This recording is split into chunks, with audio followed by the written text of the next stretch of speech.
ദൈവനാമത്തിൻ്റെ മഹത്വം ഉണ്ടാകട്ടെ. ക്രിസ്തുവിൽ പ്രിയരെ, യേശു ക്രൂശിൽ കിടന്നു മൊഴിഞ്ഞ മൊഴി ധ്യാനത്തിലേക്കാണ് നാം പ്രാർത്ഥനയോടെ പ്രവേശിക്കുന്നത്. ഏലി ഏലി ലമ്മ ശബ്ദാനി, എൻ്റെ ദൈവമേ നീ എന്നെ കൈവിട്ടത് എന്ത്? കഷ്ടതയുടെ മധ്യത്തിലെ ഈ നിലവിളിയും യേശുവിൻ്റെ ഒരു വിജയ ഗീതമാണ്.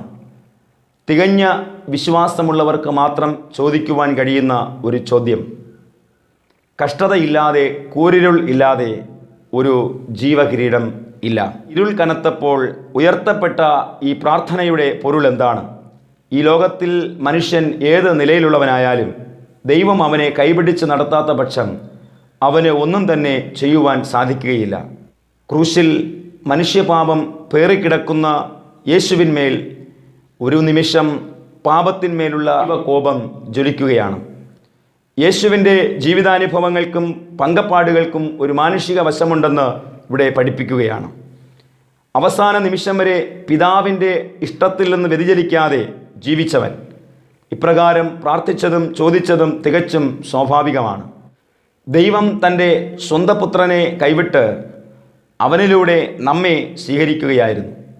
വില്യം ബാർക്ലേ പ്രകാരം പറയുന്നുണ്ട്, പാപം അറിയാത്തവനെ നാം അവനിൽ ദൈവത്തിൻ്റെ നീതിയാകേണ്ടതിന് അവൻ നമുക്ക് വേണ്ടി പാപം ആക്കി.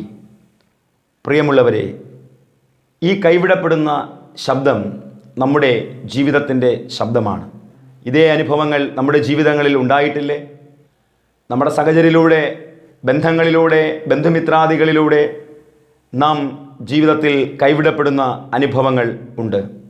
ഈ ജീവിത അനുഭവങ്ങളിലൂടെ നാം കടന്നു പോകുമ്പോൾ പ്രവാചകന്റെ പുസ്തകം 43-ാം അധ്യായത്തിൽ പറയുന്നു, ഇസ്രായേലെ, ഞാൻ നിന്നെ വീണ്ടെടുത്തിരിക്കുന്നു, ഞാൻ നിന്നെ പേർ ചൊല്ലി വിളിച്ചിരിക്കുന്നു. നീ വെള്ളത്തിൽ കൂടി കടന്നു പോകുമ്പോൾ, നദികളിൽ കൂടി കടന്നു പോകുമ്പോൾ, തീയിൽ കൂടി കടന്നു പോകുമ്പോൾ നീ ഒരിക്കലും നഷ്ടപ്പെട്ടു പോകുകയില്ല.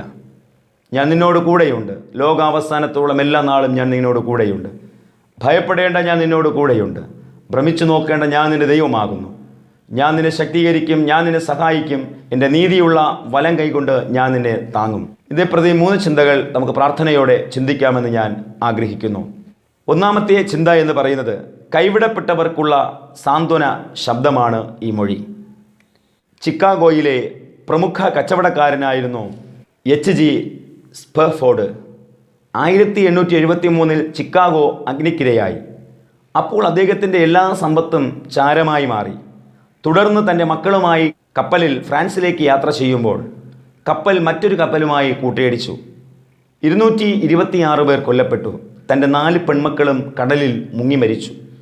മറ്റൊരു കപ്പൽ യാത്രയിൽ അദ്ദേഹം ഒരു ഗാനം ഇപ്രകാരം രചിക്കുകയുണ്ടായി: നൽ നീരുറവ് പോൽ സമാധാനമോ, അലമാല പോൽ ദുഃഖമോ, എന്തെന്തു വന്നാലും എൻ ജീവിതത്തിൽ ചൊല്ലും ഞാൻ എല്ലാമെൻ നന്മയ്ക്കായി.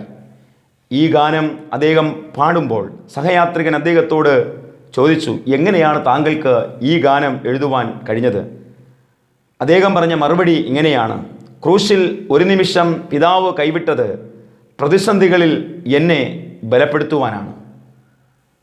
ജീവിതത്തിൽ എല്ലാം തകർന്നു നിൽക്കുമ്പോഴും അദ്ദേഹം പാടി ആശ്വസിക്കുകയാണ്. ജീവിതത്തിൽ തന്നെ പരിപാലിക്കാമെന്നും ചേർത്ത് പിടിക്കാമെന്നും വാക്കുകൊടുത്ത ഹാഗറിനെയും കുഞ്ഞിനെയും അബ്രഹാം കൈവിടുകയാണ്. അബ്രഹാമിൻ്റെ ഭവനത്തിൽ നിന്നും ആട്ടിപ്പായിക്കുമ്പോൾ ഒരു തുരുത്തി വെള്ളവുമായിട്ട് ഈ ഹാഗറും കുഞ്ഞും ബർശേബ മരുഭൂമിയിൽ എത്തുകയാണ്. ഇതുപോലെയുള്ള മരുഭൂമിയുമായുള്ള ബന്ധങ്ങൾ നമ്മുടെ കുടുംബങ്ങൾക്കകത്തുമുണ്ട്. ഇന്ന് ഞാനും നിങ്ങളും പച്ചപ്പായി മുന്നോട്ട് പോകുമ്പോൾ, എല്ലാം സൗഭാഗ്യമെന്നും സന്തോഷമെന്നും കരുതുമ്പോൾ, ഒരു കൈവിടപ്പെടുവാൻ ചില നിമിഷങ്ങൾ മതിയാകും. നമ്മുടെ മക്കൾ നമ്മെ കൈവിടാം. ഇങ്ങനെ മരുഭൂമി പോലുള്ള ദുർനിമിഷങ്ങൾ നമ്മുടെ ജീവിതത്തിൽ വരുവാൻ സാധ്യതയേറെയാണ്. ഞാൻ നിന്നെ അനാഥനായി തള്ളിക്കളയുകയില്ല, ഞാൻ നിന്നെ കൈവിടുകയില്ല, ഉപേക്ഷിക്കുകയില്ല. നിന്റെ ഭാരം എൻ്റെ മേൽ വച്ചുകൊള്ളുക, ഞാൻ നിന്നെ പുലർത്തുന്ന ദൈവമാകുന്നുവെന്ന് ഭക്തനായ ദാവീദ് 55-ാം സങ്കീർത്തനത്തിൽ ഓർമ്മപ്പെടുത്തുമ്പോൾ, ജീവിതത്തിൻ്റെ ഏകാന്തതകളിൽ കൈവിടപ്പെടുമ്പോൾ ഞാനും നിങ്ങൾ ഓർക്കേണ്ടത്, കൈവിടാത്ത ഒരു ദൈവം ഇന്നും ജീവിക്കുന്നുണ്ട്. ബാലൻ്റെ നിലവിളി കേട്ട് അസാധ്യമായ മരുഭൂമിയിൽ ഉറവ തുറന്നു കൊടുക്കുകയാണ്. ഈ കുഞ്ഞിൻ്റെ നിലവിളിക്ക് ഒരു ഉത്തരമായി യേശു മരുഭൂമിയിൽ എത്തുന്നു. ബന്ധുക്കളാലും സ്നേഹിതരാലും എല്ലാവരാലും കൈവിടപ്പെട്ട് നിലവിളി കൂട്ടുമ്പോൾ ബർത്തിമായിക്ക് ഉത്തരമായി യേശു എത്തുന്നു. കൈവിടപ്പെട്ട യഹൂദന്മാർക്ക് എസ്തേർ ഒരു ഉത്തരമായി അവിടെ എത്തുകയാണ്. കൈവിടപ്പെട്ട പക്ഷപാതക്കാരന് യേശു ഉത്തരവുമായി അവിടെ എത്തുന്നു. ഈ ദൂതൻ വന്ന് വെള്ളത്തെ കലക്കുമ്പോൾ ഈ മനുഷ്യനെ എടുത്ത് വെള്ളത്തിലാക്കുവാൻ കഴിവുള്ളവർ ഒരുപാട് പേർ അവിടെ ഉണ്ടായിരുന്നു. ആരും അവൻ്റെ നിലവിളി കേട്ടില്ല. അവൻ്റെ ഈ ദയനീയമായ വാക്കുകൾ ആരും ശ്രദ്ധിച്ചില്ല. അങ്ങനെ 38 ആണ്ട് ആ രോഗിയായ മനുഷ്യൻ അവിടെ കഴിഞ്ഞുകൂടുകയാണ്. അവൻ പറയുകയാണ്, വെള്ളം കലങ്ങുമ്പോൾ എന്നെ കുളത്തിലാക്കുവാൻ ആരുമില്ല. ഒരുപാട് പേരോട് നിലവിളിച്ച് പറഞ്ഞിട്ടുണ്ടാകും, ഒരുപാട് പേരോട് കണ്ണുനീരോടെ പറഞ്ഞിട്ടുണ്ടാകും, എന്നെ ഒന്ന് ഈ കുളത്തിലാക്കണമേ. അവരെല്ലാം വഴിമാറിപ്പോയി. അവരാരും അടുത്തു വന്നില്ല, ഒന്ന് ആശ്വസിപ്പിക്കുവാൻ പോലും വന്നില്ല. 38 വർഷക്കാലം മനുഷ്യരെല്ലാം കൈവിടപ്പെട്ട് ഒരു നിസ്സഹായതയുടെ മധ്യത്തിൽ കഴിഞ്ഞുകൂടിയ രോഗിക്ക് യേശു സാന്ത്വന ശബ്ദമായി, സൗഖ്യത്തിൻ്റെ ശബ്ദമായി യേശു എത്തുകയാണ്. നമ്മുടെ ജീവിതത്തിൻ്റെ ഏകാന്തതകളിൽ കണ്ണുനീരോടെ നിലവിളിച്ചാൽ ഒരു മറുപടി തരുവാൻ ദൈവത്തിന് കഴിയും. പ്രിയമുള്ളവരെ, വഴിയിൽ കള്ളന്മാരാൽ ആക്രമിക്കപ്പെട്ട് മുറിവേറ്റ് കിടന്ന ഈ മനുഷ്യന് ആരും സഹായമില്ലാതെ എല്ലാവരും വഴിമാറിപ്പോകുമ്പോൾ നല്ല ശമരിയക്കാരൻ അവനെ മുറിവ് കെട്ടി അവന് ദാഹജലം പകർന്ന് അവനെ വഴിയമ്പലത്തിൽ എത്തിപ്പിക്കുകയാണ്. ഭക്തൻ പാടുകയാണ്, ആരും സഹായമില്ലെല്ലാവരും പാരിൽ കണ്ടും കാണാതെയും പോകുന്നവർ, എന്നാലെനിക്കൊരു സഹായകൻ വാനിലുണ്ടെന്നറിഞ്ഞതിലുല്ലാസമേ. എന്നാലെനിക്കൊരു സഹായകൻ വാനിലുണ്ടെന്നറിഞ്ഞതിലുല്ലാസമേ. ജീവിതത്തിൽ കൈവിടപ്പെടുന്ന നിമിഷങ്ങളിൽ യേശു നമ്മോട് കൂടെയുണ്ട് എന്ന് ഈ മൊഴി നമ്മെ ബോധ്യപ്പെടുത്തുകയാണ്. ഇന്ന് കൈവിടപ്പെട്ട വളരെ ദാരുണമായ ശബ്ദവുമായി അനേകർ ഇന്ന് ഈ ഭൂമിയിൽ ജീവിച്ചുകൊണ്ടിരിക്കുകയാണ്. അവർക്ക് ഒരു സാന്ത്വന ശബ്ദമാണ് ഈ മൊഴി. രണ്ടാമതായി, നിലവിളി കേൾക്കുന്ന ഒരു ദൈവം നമുക്കുണ്ട്. പരാജയത്തിൽ നിന്നുയരുന്ന നിലവിളിയല്ല നമ്മുടേത്, വിജയത്തിൻ്റെ ശബ്ദമാണിത്. പരാജയത്തിൽ നിന്ന് ഉയർത്തുന്ന ഒരു നിലവിളിയല്ല ഞാനും നിങ്ങളും ഉയർത്തുന്നത്, ഒരു വിജയത്തിൻ്റെ നിലവിളിയാണ്. അസാധ്യങ്ങളെ സാധ്യമാക്കുന്ന ഒരു ദൈവം നമ്മുടെ നിലവിളി കേൾക്കുന്നുണ്ട്. ഇസ്രായേൽ മക്കളുടെ നിലവിളി ദൈവം കേൾക്കുകയാണ്. സ്വന്തം ദേശമില്ല, ഭവനമില്ല, ആലയമില്ല, ബന്ധുക്കളില്ല, സ്നേഹിതരില്ല. ഫറവോൻ്റെ അടിമത്വത്തിൽ ദാരുണമായി നിലവിളിക്കുമ്പോൾ, ഫറവോൻ്റെ കാൽക്കീഴിൽ ദാരുണമായ അടിമവേലകൾ ചെയ്യുമ്പോൾ, ശരീരമെല്ലാം തകർക്കപ്പെടുമ്പോൾ, ശരീരമെല്ലാം ഉഴവുചാല് പോലെ മുറിക്കപ്പെടുമ്പോൾ ഈ ഇസ്രായേൽ മക്കൾ നിലവിളി കൂട്ടുകയാണ്. ആ നിലവിളി ദൈവം കേൾക്കുകയാണ്. മോശയെ അയച്ച് ഇസ്രായേൽ മക്കളെ അവിടെ നിന്ന് വിടുവിച്ച് പാലും തേനും ഒഴുകുന്ന സമൃദ്ധമായ കനാൻ നാട്ടിലേക്ക് കൊണ്ടുവരികയാണ്. ഇവിടെ ഞാനും നിങ്ങളും ഒന്ന് ജീവിതത്തിൽ തിരിച്ചറിയേണ്ടത്, നമ്മുടെ ദാരുണമായ നിമിഷങ്ങളിൽ ഞാനും നിങ്ങളും നിലവിളിക്കുമ്പോൾ നമ്മുടെ നിലവിളി കേട്ട് നമ്മെ മധുരിപ്പിക്കുന്ന, നമ്മെ സന്തോഷിപ്പിക്കുന്ന, ആനന്ദിപ്പിക്കുന്ന, പാലും തേനും ഒഴുകുന്ന സമൃദ്ധിയായ ദേശത്തിലേക്ക് ദൈവം നമ്മെ കൊണ്ടെത്തിക്കും. നാം ഒരിക്കൽ നിലവിളി കൂട്ടി ദൈവം നമ്മെ ഒരു സേഫായ സ്ഥാനത്ത് എത്തിപ്പിച്ചു. ആ സേഫായ സ്ഥാനത്ത് നിന്നുകൊണ്ട് അന്ത്യം വരെയും ജീവിക്കുവാൻ നമുക്ക് കഴിയണം. ദൈവം കരുണയുള്ളവനാണ്, മഹാക്ഷമയുള്ളവനാണ്. ഈ ലോകത്തിൽ പലരും നമ്മുടെ നിലവിളി കേൾക്കാതിരിക്കുമ്പോൾ, കാണാതെ പോകുമ്പോൾ, പലരും കണ്ടിട്ടും കാണാതെ പോകുമ്പോൾ നമ്മുടെ ദൈവം നിലവിളി കേൾക്കുന്നവനാണ്. ന്യായാധിപന്മാരുടെ പുസ്തകം 6-ാം അധ്യായം പഠിക്കുമ്പോൾ മിദ്യാനിയരാൽ 7 സംവത്സരം കഷ്ടപ്പെട്ടവർ അവർ അവിടെ നിലവിളിക്കുകയാണ്. നിലവിളി കേട്ട് ഗിദെയോനെ ദൈവം അവരുടെ രക്ഷകനായി എഴുന്നേൽപ്പിക്കുകയാണ്. ജീവിച്ച് മൺമറഞ്ഞ മത്തായി ഉപദേശിയുടെ ജീവിതം നമ്മെ ഓർമ്മപ്പെടുത്തുന്നത്, ഈ മത്തായി ഉപദേശിക്ക് 2 പെൺമക്കളാണ്.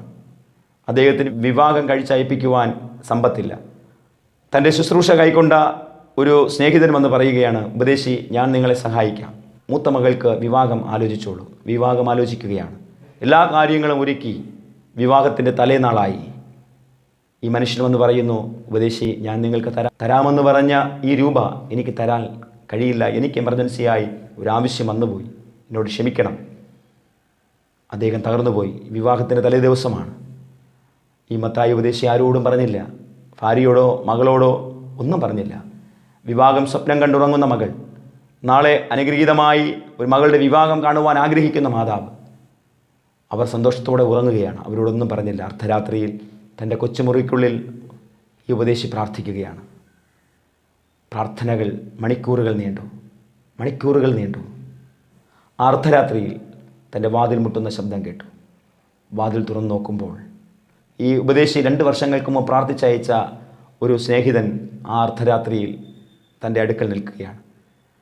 അപ്രതീക്ഷിതമായി അവധി ലഭിച്ചു നാട്ടിലേക്ക് വന്ന ഈ യുവാവ്, ഈ സ്നേഹിതൻ ഉപദേശിയെ കണ്ടിട്ട് വീട്ടിൽ പോകാമെന്ന് പറഞ്ഞു അദ്ദേഹത്തിൻ്റെ വീട്ടിൽ വരികയാണ്. ഇദ്ദേഹത്തിനറിയാം ഈ ഉപദേശി രാത്രികളിൽ ഉറങ്ങാറില്ല, രാത്രികളിൽ പ്രാർത്ഥിക്കാറാണ് പതിവ്. ഒരു കൊച്ചു പൊതി കയ്യിൽ കൊടുത്തിട്ട് പറഞ്ഞു, നാളെ കാണാം ഉപദേശി എന്ന് പറഞ്ഞു പോയി. പ്രിയമുള്ളവരെ, ആ പൊതി തുറന്നു നോക്കുമ്പോൾ 20,000 രൂപ ആ പൊതിയിൽ ഉണ്ട്.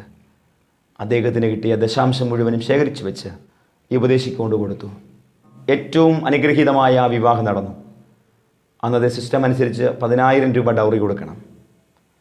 10,000 രൂപ അദ്ദേഹത്തിന് മിച്ചം പിടിച്ചു. ഈ ദൈവം എത്ര നല്ലവനാണ്! നമ്മുടെ നിലവിളി കേൾക്കുന്നവനാണ്.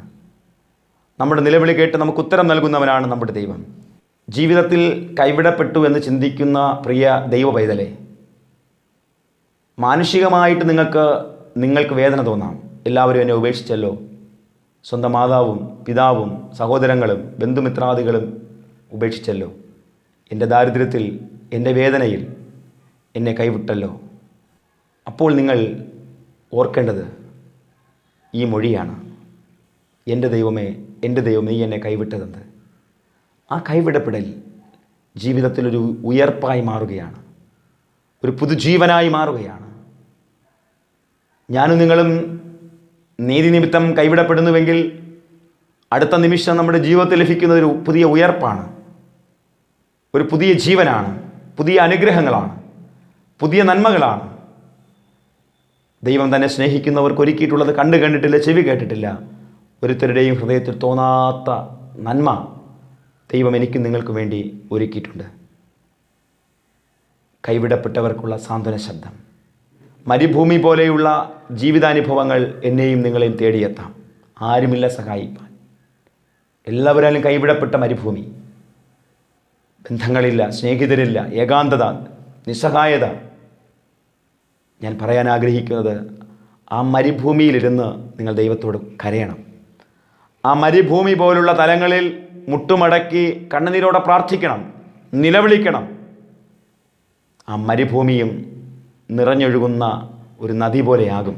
ഒരു തുള്ളി വെള്ളം വീണാൽ പൊടുന്നനെ ഉണങ്ങിപ്പോകുന്ന ഈ ഇടത്ത് ഇതാ വെള്ളം നിറഞ്ഞൊഴുകുകയാണ്. നിലവിളി കേൾക്കുന്ന ഒരു ദൈവം നമുക്ക് വേണ്ടി ജീവിക്കുന്നുണ്ട്.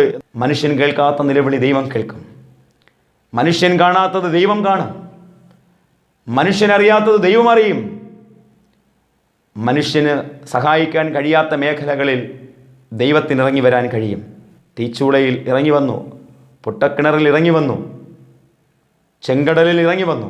ദൈവത്തിൻ്റെ മക്കൾ നിലവിളി കൂട്ടിയ എല്ലായിടത്തും ദൈവം ഇറങ്ങി വന്നു. ഈ നിലവിളി കേട്ട് നമ്മെ അനുഗ്രഹിക്കുന്ന ഒരു സർവ്വശക്തൻ്റെ മുൻപിൽ അന്ത്യം വരെയും സാക്ഷ്യത്തോടെ നമുക്ക് ജീവിക്കുവാൻ പരിശുദ്ധാത്മാവ് നമ്മെ സഹായിക്കട്ടെ. ആമേൻ. പ്രാർത്ഥിക്കാം. സർവ്വശക്തനായ ദൈവമേ, സ്വർഗീയ പിതാവേ, നിലവിളി കേൾക്കുന്ന ഒരു ദൈവം ജീവിക്കുന്നത് കൊണ്ട് സ്തോത്രം.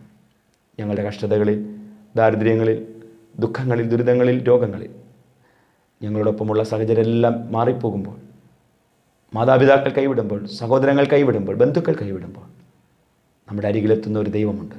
നിലവിളി കേൾക്കുന്ന ഒരു ദൈവമുണ്ട്. സാന്ത്വന ശബ്ദവുമായി നമ്മുടെ ജീവിതത്തിൻ്റെ വേദനകളിൽ എത്തുന്ന ഒരു ദൈവമുണ്ട്.